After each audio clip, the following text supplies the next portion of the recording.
RNSIT is celebrating 25th year of its journey. What is happening inside RNSIT and how is the education? Dream, dedication, interest and sankalp. One amongst top engineering colleges in the state and the country. Hi everyone, this is Rupa Shetty, your host for today.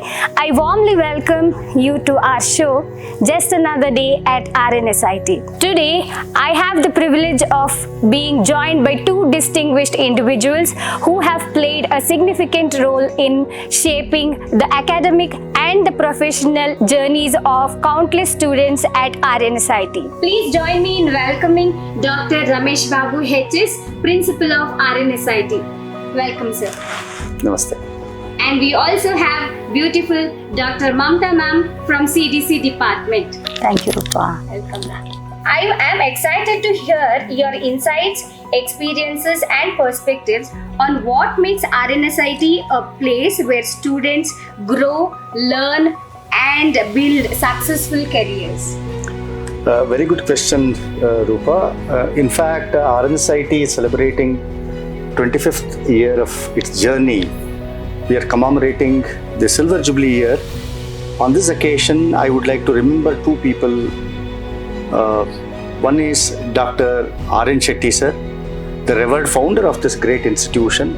With him, Professor M.R. Holla, who was the founder director of RNSIT in 2001. The foundation laid by these two people, the legacy was continued by H.N. Shivashankar and other people who served this institution from inception.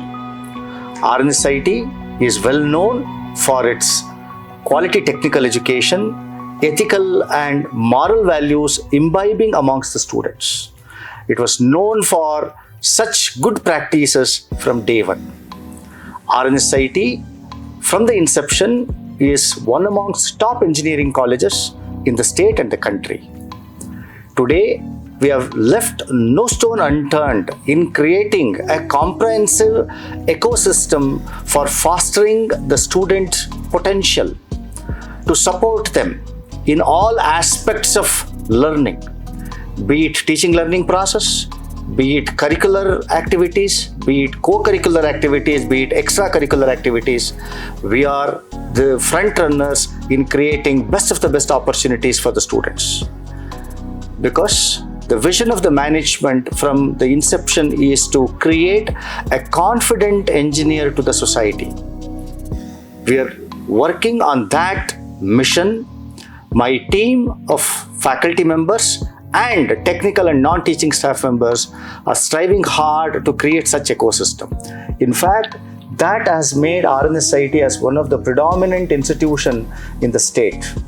Wherever our alumni has entered into, they have brought a lot of laurels to the institution, starting from the IPS officers to IAS officers to CTOs and CEOs, and even in the film industry, our students are doing wonderfully well, and all credit goes to the kind of technical education along with the moral and ethical values that we are trying to imbibe amongst the students, making RNSIT a different institution from other institutions. From the inception, our vision is to make RNSIT as the world-class institution, and we continue to do that.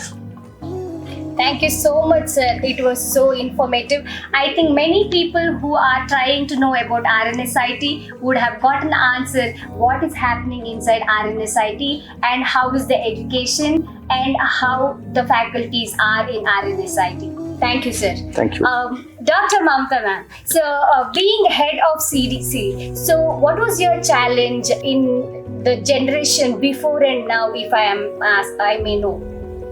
Rupa, it is a right question. 3 decades of my experience, I'm seeing only the changes with the interest of the students, and it is a single kid syndrome what we are facing now. Pampered kids, they are never exposed to failures, always they look into success. So there we are lacking in preparing the students for the best. So that's the one interest which I would like to mention now. Yes, ma'am, that's right. I think students who are getting into engineering college nowadays are mainly looking into placement. They want to understand how placement is in any college that they are joining. Okay, thank you so much. Sir, I have some small quick questions, kind of interesting questions. So the first question is, if you were a student again in 2026, what would you learn first? Okay, a very good question, Rupa. In fact, if I would take up any computer science allied branches as a student of first year engineering, I would get into deep dive of AI augmented software engineering. In every aspect of learning, I would like to imbibe artificial intelligence. If I take up any core branches, again, I would like to have a flavor of AI application in my core engineering, be it mechanical, be it electronics, be it electrical or civil engineering or any other courses, core engineering courses. AI will add a better power and better flavor on top of this core engineering. So I would like to mention that I would start with learning AI technologies along with my regular course. Very nice, sir. I think many students now they are confused what I have to take. Is it like computer science, core, AI, or data science, cyber security, and all that? So I think this question would have helped them Sure. to select what they want to select. Okay. So the next question that I have for you is, which skill will be more valuable in the next 5 years? Coding, AI, communication, or leadership? Okay, there is something called as Panchendriya. You're asking me out of this Panchendriya, which is very important and which is not important. In my experience of 3 decades, I feel knowledge and communication are the 2 weapons which need to be sharpened very often. Along with that, for any engineering graduate, coding has become part and parcel of his life. Many students has got a wrong myth that, sir, if I take mechanical, I need not have to learn a coding language. EC students comes and asks me that, sir, I am a EC student, why should I learn coding?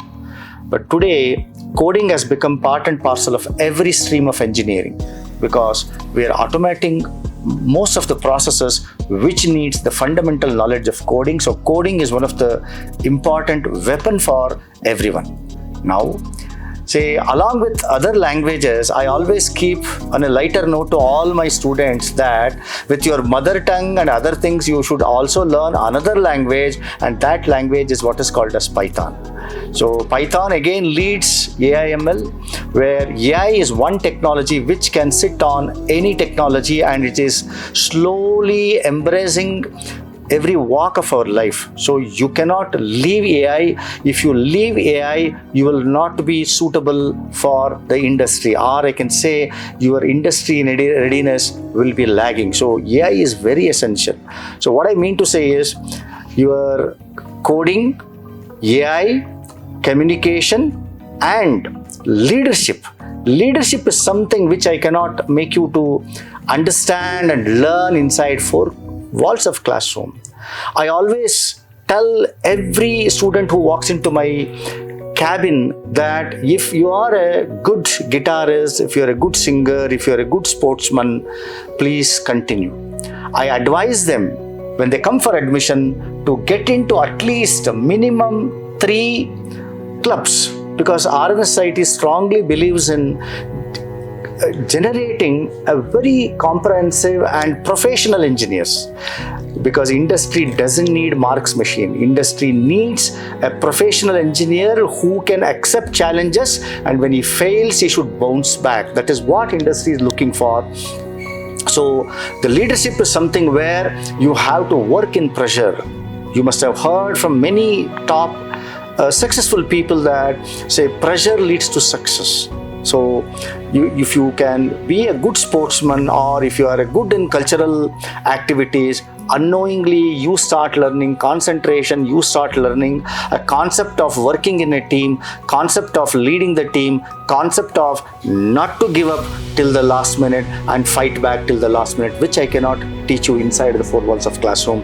And RNSIT campus strongly believes and nurtures all this leadership quality, because a leader is one who should be able to handle all these things seamlessly. So in my experience, all these qualities are very, very, very essential for every graduate who graduates out of the institution to face the industry challenges. Thank you so much, sir. That was so wonderful and valuable. It is such a good message that is going out to all the students out there. Ma'am, I have a next question. Sure, Shilpa. Okay. So the question is, what is the one habit every student should develop to become future ready? Rupa, adaptability with natural intelligence, it is most required for nowadays, which industry is looking for, because industry is changing every minute. Students should be ready to adapt the industry skills, because we do not know what is required by the industry as of now. It will be changing every minute. So they should be ready to adapt which industry requires, and they should be flexible all the time. This is one mantra they have to practice. This generation requires this. The answer is so perfect. It is so impressive. Are degrees enough anymore, or are skills becoming the new currency? Okay, wonderful question, Rupa, because a lot of parents who walks into my cabin will have these doubts. And many students think that if I get a 9 CGPA, then my job is guaranteed. But that's a wrong myth altogether, particularly in the current scenario. When we graduated 32 years back, industry's working mode was something different, where they used to take young engineers from the colleges.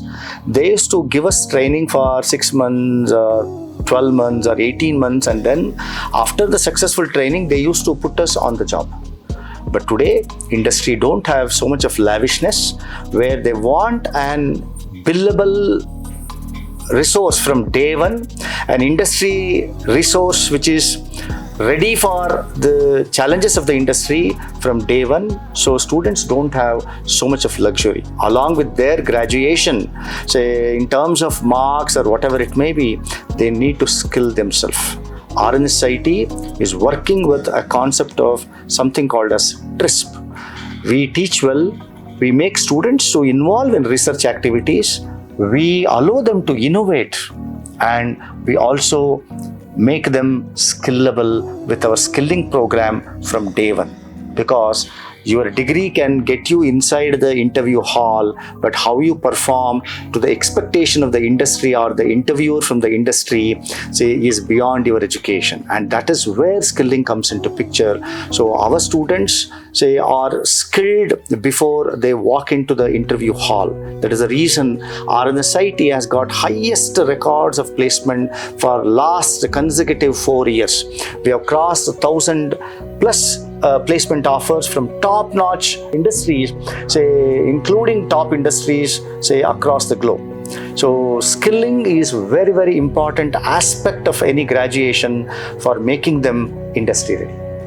Thank you so much, sir. I think this will help many parents out there who are thinking that which college to go for right now. Okay, so why RNSIT, and why should we opt for an RNSIT, and how is the education over there? So people who have not visited RNSIT to know about the college, I think you have given out a wonderful message, sir. Thank you so much. Thank you, Rupa. Ma'am, the next question is for you. Definitely, Rupa. Which is a very important, and I think many ears will be open for this question. So the question is, what separates a 4 LPA candidate from a 40 LPA candidate? Rupa, it is very simple. Dream, dedication, interest and sankalp. It is very important. When they enter to the college, they should not only think about the syllabus and the exam, what they have to study. They even should think where they have to be after 4 years. So for that, they have to dream. From the first year, where they begin their engineering, they have to dream about their career, where they will be after 4 years. And interest should be there. They have to practice every day. Then they have to involve in what they are studying. What sir said is, when they are into all core or the CSC aligned branches, they should know which is more required for the industry. They should start practicing. There are 3 mantras. One is practice. Second one is practice. Third one is practice. If you practice every day to reach their dream, it will be definitely good. They will be reaching their dreams. And another one is sankalp. Whatever you do, they should be strong, willing to have something good. That is called sankalp. If they have good sankalp, definitely they will be reaching their goals. They should practice from the beginning. That's all. That is nothing rocket science or nothing great here. Just they have to practice where they have to be. It is like a graph. Thank you so much, ma'am. It is a wonderful message to all the students out there who are, watching this podcast, like what they have to prepare from the beginning to achieve their goals. Here we are at the end of the podcast. I thank you, both of you. You have such a hectic schedule going out there, and you have come here to give some good messages to the students and the parents out there. To how to go about the admissions, what they have to opt for, and so many other messages. I would like to thank you, both of you, for joining me on this podcast. Thank you, Rupa. We wish you all the best to all the parents and the children. Thank you, ma'am. Thank you, sir.